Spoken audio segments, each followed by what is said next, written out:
What's up sa inyo mga bengkong, no? Ngayon, may panibago ulit na issue regarding sa scamming. Kasi 'di ba, masyado ng kalat BPO industry dito pagdating sa Pilipinas. So, may isang YouTuber na nagngangalang Mr. WN ata yun. Matagal na niyang sinusupervise yung scamming building na yon sa Cebu. Panoorin nga natin kung ano meron dito. Actually, ano yun eh, 1 year na niyang sinusupervise yun.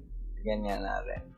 This is the live CCTV feed of a scam call center, and that's them panicking after I Oy, confronted huli! them. Usually, we get scammers from India, Pakistan, or even South Africa, but this time it's different. This group scams from the Philippines, from the second floor of the Skyrise building in Cebu IT Park, Cebu City. Siya nga pala na bago yung headset ko, kung makikita niya. Eh, may mic na tayo. Malinaw na to. Wala na. Shhh.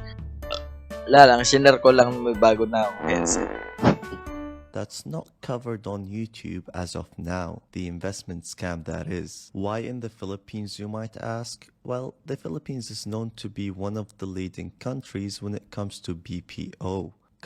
Yun nga yung sinasabi ko kanina, no? Sa hirap na nga ng buhay dito, tsaka sa daming matataas sa bilihin, mas pinipili na lang ng ibang tao na sa BPO.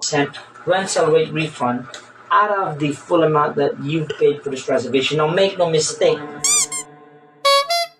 Kasi nga, yung mga government dito, so yung mga employers dito, mapipili sila yung pagdating sa mga ano, ang dami-dami requirements para makapasok ka doon sa specific na job na yon. Tapos minimum lang ang kikitain mo. Eh dito, pagdating sa call center, wala namang specific na kailangan makatapos sa ganitong degree. Kahit nga high school ka, matatanggap ka basta magaling ka lang sa mga pananalita like English. Plus pa yon pag may alam kang ibang lingwahe like especially Spanish, mataas. Ginawa tong advantage ng ibang mga scamming bosses. Companies like Amazon, Apple, and even Google outsource their customer support operations to the Philippines due to their relatively low labor costs and strong English proficiency. This makes it easier for a scam call center to blend in and operate with the necessary resources. Anyways, let's see how one of their calls go.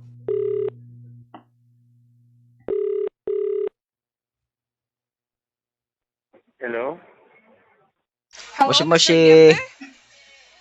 Yes, hello, how are you? Hi, this is Melly. How are you? I'm fine, how are you? That's great to hear. I'm good as well. Ang tawag dito pala, cold calling ang tawag dito. So, they are using different numbers. Ewan ko kung anong ginagamit nilang application doon para sa different kinds of numbers pagtatawag sila. So that hindi mo na matawagan ulit yung number na. Thank you so much for asking. So, this is in regards to your registration with us on Quantum AI, on Bitcoin Code. Quantum on how you can AI, learn and how you can make secondary source of income using our software with automated features. So, I'm here to help and guide you. Alright? Okay, for now, I can't have time to listen. I'm too busy. Oh. Too busy. Yeah. Would you yeah. like me to close your account instead, Mr. Niembi? Because every time we called you, you keep on saying that you're Iyak on na the siya. road, you're doing something else, you're busy. Because I'm also Wag ka kasi maging busy. Gumawa ka na kasi ng oras. and that's why I need your confirmation if you're really interested about this one. If you're interested to earn at least Nag-gaslight ka patuloy. O nga naman, bakit hindi mo kasi siya kinakausap? Pagtuunan mo kasi siya ng pansin. Para hindi siya nag-ngak-ngak man ganyan, di ba? my other clients right now. Because the market is really, really good. Oh, Because if you're not interested, I'll just give your stuff to others, to someone else who wanna be in a better situation. Just be honest with me. hindi ba medyo sus na to, no? Pagdating sa victim na may naririnig ka sa background noise kasi pagdating dito sa bahay, work from home kasi ang asawa ko. Kahit konting ingay lang pagdating sa background is napaka-strict ng mga call center. Ewan ko kung bakit hindi niya napansin. So medyo sus na to. Ewan ko kung siya to kung siya to yung tumatawag, si Mr. WN. Because I'm not doing this for myself. Umiyak na siya. Bugi may galado. Hey!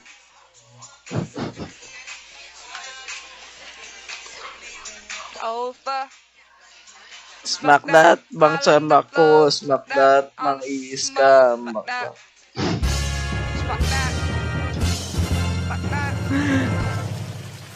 Okay, I think she's better off becoming a singer than a scammer. But obviously not all calls go that way, otherwise they would have shut down a while back. So let's take a look at their script. This script is 14 pages, which I won't be reading. However, thanks to ChatGPT, it summarized it for us. Itong binabasa niya is script to na binibigay sa kanila para makapag-scam, which is involved dito yung pag-gaslight, which is yung sinabi niya kanina na marami pa kaming access. So, parang tinatransfer niya yung, di ba, ang karaniwan na mga trabaho, parang ikaw ang kailangan ng ibang businesses, like shopping businesses, like Amazon. Ikaw ang kailangan kasi ikaw yung customer. Ngayon, iano nila yan, babalik rin nila yan, then ikaw yung magiging igagaslight ka nila na, sige, Pag hindi ka man sa amin, parang kawalan mo rin, sige, hindi ka kikita ng easy money. Kasama yun sa script na yan. Lines. And of course, I had to ask if this script was used for scamming, and what do you know? It is in fact used to scam people as it contains multiple red flags. I have also found this one-page script which starts with a greeting, the reason of the call, and then a description of their bogus product, and of course, at the end they would push the victim to do the minimum deposit. These scripts are not the only giveaway to their scams, but this call recording says it all. Yeah, I'm not interested anymore because it's too much money, 3,700. Oh, but That's just too for much. you to know, Mr. Norman, that most of our clients here in South Africa, Yan na, pagdating sa yung ginagawa nila ngayon is in exchange. Parang kapalipatin nila yung isang, ewan ko kung gumamit siya ng remote para sa PC. Parang chine-change nila yung victim's card. Para yung victim's card na yon is may transfer lahat ng laman nun dun sa account nila. Yun ang ginagawa nila. Pag pinindot mo yung link, kaya mag-iingat kayo sa pagpipindot ng link, especially sa mga Telegram. already, right? And the cost of living here in South Yeah, Africa, it's yeah. really expensive, Mr. Norman. Dito rin naman sa That's why I'm Philippines. wondering Yeah. why Kaya ka nang you i-scam. want to cancel everything when you are struggling right now. You don't Smack want to put your that family all in a on the better floor. situation. Smack That's that. why. Like same with my other client, he's a farmer and he's making at least 8,000 in a weekly basis. Imagine that. Ito nakikita niya sa screen na to. Ito yung recording nung nangyayaring scamming nito. 'Di ba? Makikita niyo lang nagre-research siya ng place. Pero palipat-lipat daw sila ng location. Ganyan naman pagdating sa scamming. Talagang palipat-lipat ng location. Dapat ma-detect din ng government kung kailan sila magpapalit ng pangalan at gaano katagal yung duration nila bago lumipat ng isang site ng pinagtatrabahuan nila, pati pagpapalit ng pangalan. Kasi maraming ganyan pag kunwari pangit yung image ng isang kumpanya at nasama sila sa isang scandal, hindi yung pinapanood mo. Nasama sila sa isang issue na ikakababa ng ng isang kumpanya. Lumilipat sila ng pwesto o kaya nagpapalit sila ng pangalan para bago ulit. Kasi nasabi nila nag-shutdown daw yung natin. So tuloy natin. I'm sorry? I've had this group for over a year now, and throughout this time, they moved offices multiple Diba? times. And every time they move, I gain access to their new CCTV system. And the way I knew about them was when one of my friends received a may call from sinusuntok them ka pa dyan. encouraging them to invest with them using their quantum AI investment. And with some social engineering, we were in. A few days later, I did manage to spread my access to a few other PCs, and most importantly, the office manager. Unfortunately, since they kept Sa part naman na to is parang kinikwento na niya na nahihirapan siya na mag-access sa ibang agents kung nasaan sila. Dala nga ng paiba-iba ng pwesto, and then hindi niya makita sa footage ng camera. Yan, sa footage ng buong camera na to kung ano yung na-access niyang PC at papatay-patay yung PC o di kaya hindi na ginagamit. So, may isa dito sa dulo na pinatay niya yung PC, parang pinablink lang niya, so nalaman na nandito yung na-hack niyang system. Sana samantalahin ng government natin, especially cybersecurity natin. Sa technology natin ngayon is napaka high-end na, may AI na, gamitin lang natin ng maayos. Dapat nga nakakasabay ang government natin sa ganyan. Tumataas na rin ang rate ng scamming dito. Diba may ano na pala tayo dito, may SIM registration. Bakit ganito?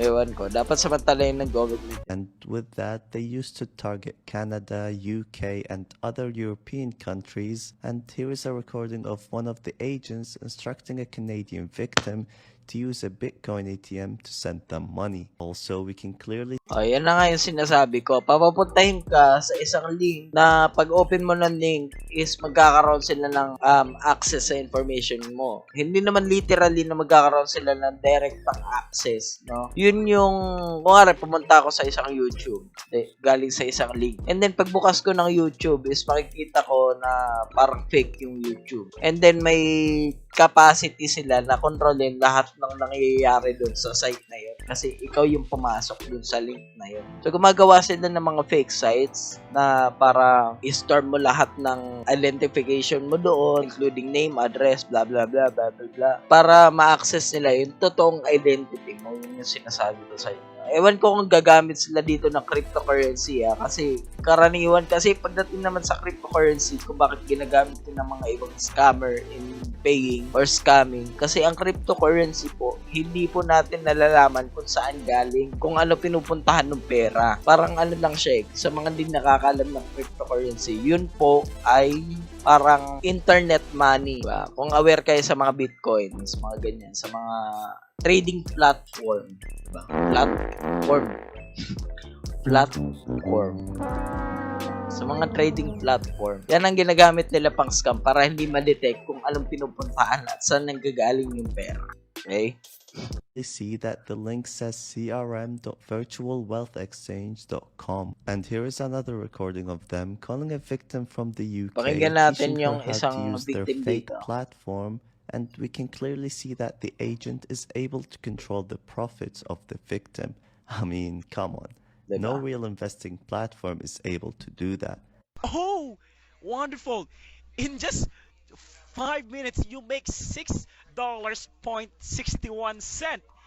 Mrs. Cabron, okay? Nope, walang ganyan. Ako nga nagtrabaho ko dati. Kailangan mo pang masugatan, mabuhusan ng kumukulong mantika para sumahod ka ng minimum. Tapos sa pag-upo mo, makakapag-receive ka daw ng $6. Within 3 minutes, walang ganon, boss. Nasabihan nga, when it's too good to be true, it's not true, diba? Pag masyadong maganda, kung nga yayaman ka dito, like, mga pyramiding scam dito sa Philippines na hindi ko nasasabihin yung mga pangalan ng mga company. So, yung mga Ponzi scheme na company yan sinasabi, nakikita ka, ganito lang gagawin mo, ganyan lang gagawin mo. Pwede kang kumita dito ng per day mo 20,000 pesos. Saan ka makakita nun? No? Maliban na lang kung business owner ka ng SM. Okay, Eagle, congratulations. In just 5 minutes, you make $6.61. Congratulations! Right now that you are depending with your husband. Congratulations! At this moment, I want you to have power in your Auto family. ka, boss. Because right now, as what I can notice here, you are independent woman. After making the minimum deposit, the victim gets transferred to a closer, or what they call a retention agent. From there, the victim will see crazy profits on their profile, and that will definitely encourage them to deposit more money. And when it's time to withdraw the funds, the agents will come up with different excuses, such as there is taxes that need to be paid, they need to deposit more before withdrawing, or in some cases, they would just close the account as a whole and leave the victim hanging. Hindi ka talaga ako makapaniwala na content ang Philippines dahil sa mga scam. Kasi kung nanonood kayo dun sa Scammers Payback na mahilig ako makinig doon, lalagay ko na lang dito gusto nyo panoorin para may idea kayo kung anong ginagawa ng mga scammer. Unfortunately, nagre-report siya sa mga government agencies doon, authorities. Ang nakakalungkot lang isipin, kailangan niya pang mag-file ng case. Kaya nalilismaya siya. So, iniipon lang daw niya yung mga nakakalap niyang information about sa mga scammers, and pagdating ng araw, pwede niya daw ilakan. This guy called Adam, which is most likely not his real name. He has an Israeli phone number and he's the one that pushes for sales, pay for the rent and the salaries, and buys food for the team. With all of this evidence, my goal was to get this group arrested, so I decided to email a few government agencies in the Philippines, and only one of them answered, advising me to submit a police report at a local police station. The sad part is I'm not in the Philippines, and in fact, I received an email from one of my viewers asking me if I can investigate scammers in the So, upon scrolling, no, update lang. Ito na ata yun eh. Yung yesterday lang siya eh. Nahuli na ata ng CIDG. Pinasok na yung call center agent na. Tingin ko ito yun eh. Kasi may resemblance yung nasa video and then yung mga pictures ng CIDG. Nasara na completely. Sana naman sa mga scammer out there at saka sa mga balak mag-scam ng ibang tao, no, para lang umangat sila sa buhay, no. Isipin natin, yung mga ini-scam natin ngayon, may mga pinagdadaanan din sa buhay, may mga ginagastusan din. Katulad mo, na matagal nilang inipon yung mga ipon nila na yon, maitustos sa kanya-kanya nilang pamilya, iba-iba naman tayo, di ba? Sana mag-isip tayo na bago tayo pumasok sa mga ganyan agency. Sa government official naman, no, sana pag-itingin pa natin yung cyber security natin kasi marami talagang kawawang tapag dito sa mga ganito. Imagine mo nung nag-crypto ako dati, pag nandun ka, yung volatility nung isang coin na yon is napaka-pasway-sway pa yon. Di mo alam kung isang araw tataas siya ng grabe, magiging doble yung pera mo, isang araw naman malulugi ka, madadali pa yung nakastore na pera sa'yo, no? Ganun lang crypto.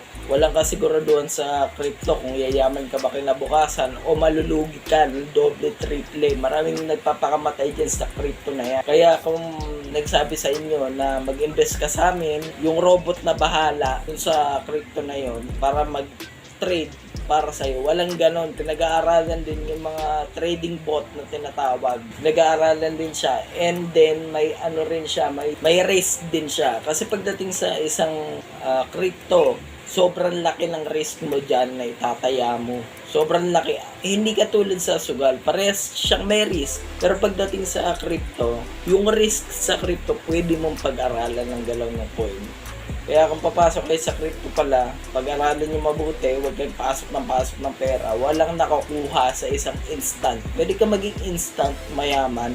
Totoo yan. Sa crypto, pwedeng yung 5,000 pesos mo maging 5M. Pwede yan. Sa isang araw lang. Kung magaling ka. Pwede rin yung 5,000 mo, magkaroon ka pa ng utang na pagkalaki-laki, di ba? Back to the video. Alam ko patapos na yung video eh. Kaya panoorin nyo na yung mga natitira kong gusto nyo.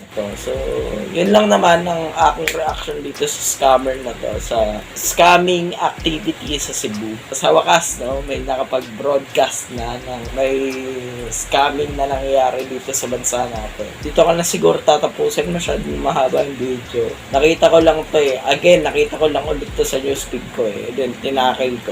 Kung gusto nyo pa ng mga gantong content, syempre, i-like nyo na yung video sa baba, follow nyo na rin ako. Share nyo na rin kung gusto nyo. Walang pilitan dito. So, kita-kits sa next video. Bye! Hindi na pa na vlog to. Bye!